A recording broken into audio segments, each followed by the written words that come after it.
Hello everyone, welcome to the lecture series on general psychology. I am Dr. Olivia Kakati Sharma. I'm a psychologist and researcher and I'm also UGC NET qualified. I've completed my PhD from University of Delhi and I have completed my MSc in Clinical Psychology from Christ University, Bangalore. So in this ongoing lecture series on general psychology today, I'm going to talk about memory. Okay. So in this journey, we will talk about what is memory, what are the different systems of memory. Then we will talk about the different models of memory. Okay. And we will wind up our discussion with the different types of memory. So let us begin. Now, what is memory? Okay.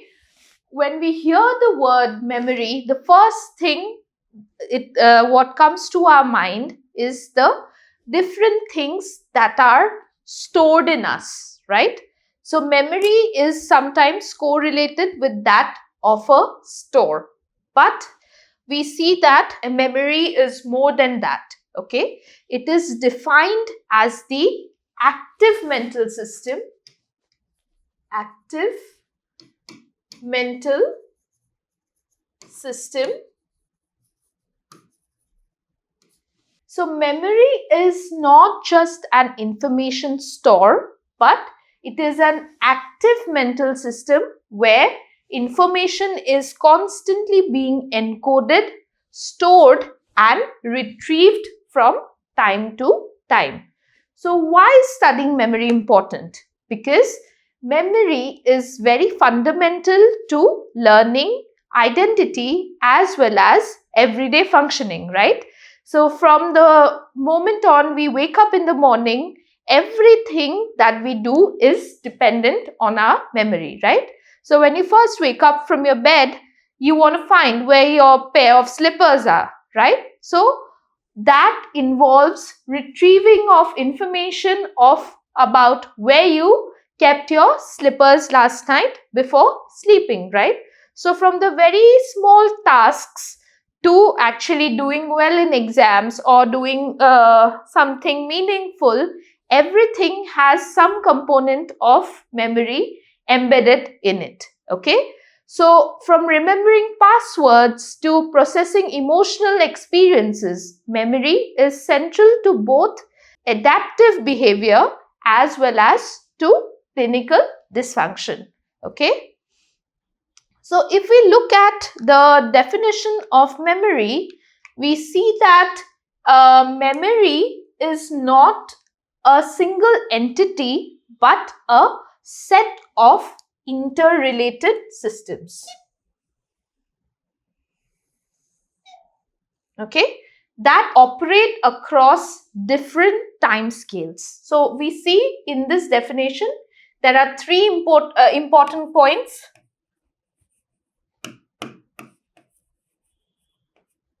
What are these three important points? Firstly, memory is not a single entity. Okay, it is not a single entity. If it is not a single entity, what is it? It is a set of interrelated systems. So, it is not just a single entity but different interrelated systems. Why interrelated? Because all are working together to produce a certain kind of output. And this third very interesting point which is important is that it operates across different time scales. Now, when you hear this, aren't you curious that why is it operating across different time scales? Why is that? Because, like I said, memory is not just limited to storing. Okay, so you see that it encodes various information. So in the present, what is happening? It is memory units are encoding the information that we are receiving. Okay, from sensory inputs, whatever information is coming to us in the present, the memory units or the memory systems are encoding it. Then it is also stored. Okay, so whatever past information was there, that has been already stored in our memory. So present and past has already been taken care of. And thirdly, it also retrieves information. Okay, so in the future, suppose after 10 days from today, if somebody will ask you what you were doing 10 days prior, so what is happening? The retrieval from in the future, the information is being retrieved from the past. Okay, that is why it is said to operate across different time scales. Okay, so the element of past, present and future is embedded in the memory systems. Next, now that we have mentioned memory systems, let's talk about what these memory systems are. So in the case of cognitive psychology, psychologists usually divide memory systems into 3 interacting systems. Okay, so there are 3 different kinds of memory systems which interact with each other to retrieve information, to store information and to encode it as it comes. Okay, now let's have a look at what are these 3 systems. Number 1 is our sensory memory. Okay, so what is sensory memory? That is the first brief retention of sensory input. So you all know that we have 5 senses, right? Sense of sight, sense of touch, sense of smell and so on, right? So whatever information we derive from this senses, okay, from these senses comprise of the sensory input.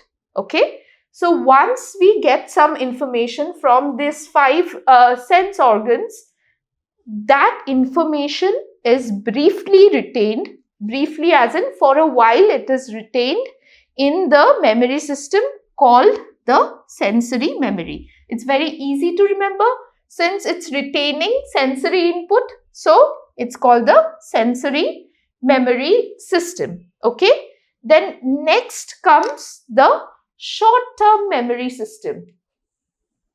Short-term memory system, so again, as the name itself suggests, it's a temporary storage. Okay, it's a temporary storage unit of limited information. So for a short while, this is very, very brief, very short, but a little more than that comes the short-term memory system where information, limited form of information can be stored for a short period of time. Okay, then comes the long-term memory. So long-term memory differs from short-term memory in terms of both its capacity as well as the nature of storage. Okay, so short-term memory can only store a limited amount of information. We'll talk about that, how much it stores. But long-term memory sort of has a limitless capacity. There is no limit to the information long-term memory can store. And also, unlike short-term memory, this is very durable in nature. Okay, the storage is not temporary, but it is durable, and with certain recall and retrieval techniques, information from the long-term memory can be retrieved at a later point in time. Okay, so these 3 memory systems, we will talk a little bit more about that. But before that, let me tell you that these 3 memory systems, the sensory memory, the short-term memory and the LTM, okay, sensory memory, short-term memory and the LTM are all interconnected with each other.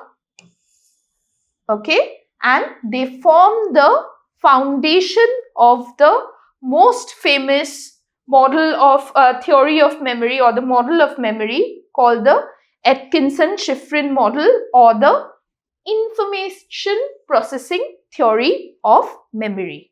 Okay, now let's try to understand a little bit more about this. First is what we call the sensory memory. Okay, so what happens is that sensory memory captures an exact replica of any sort of incoming sensory information. Okay, so like I said, sensory memory captures an exact replica of incoming sensory information, and it stores it for a very brief moment. Okay, so what does this mean?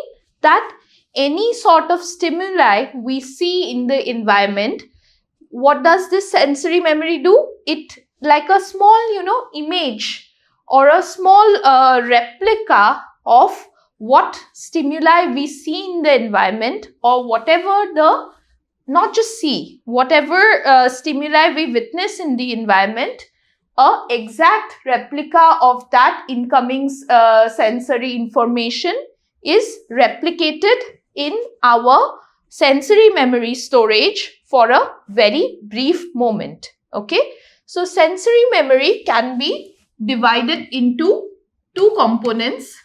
One is the iconic memory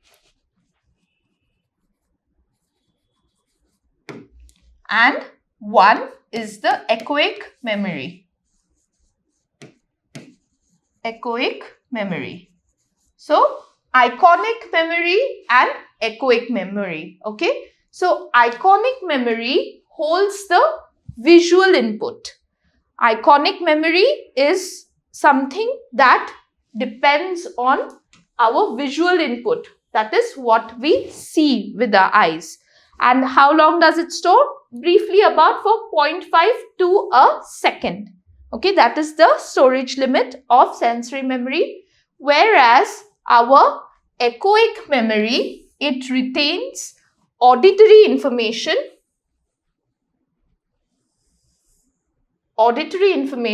for up to 4 seconds. Okay, so the storage limit of the echoic memory and iconic memory differs a little bit. Okay, so this holds, the iconic memory holds the visual input, whereas the echoic memory holds the auditory information, and for the time that it holds it is, for iconic memory, it's 0.5 to 1 second, half a second or a second, whereas in case of echoic memory, it is up till like 4 seconds. Okay. Next, so these echoic memory and iconic memory allow us to process and interpret stimuli before they fade. Okay, so these kind of memories, the sensory memory plays a very, very significant role in terms of the fact that it allows us to process or to interpret what stimuli we are witnessing before they fade away. Okay, for example, if we see a moving bus, it's not like that moving bus is going to be there at the same place for a long time, right? It is moving, so it is there for like some few fractions of seconds, right? So before we process that information further and understand that, oh, this is a bus which is moving, so that processing thing is that processing process is first led through the sensory memory storage. Okay, the sensory memory system.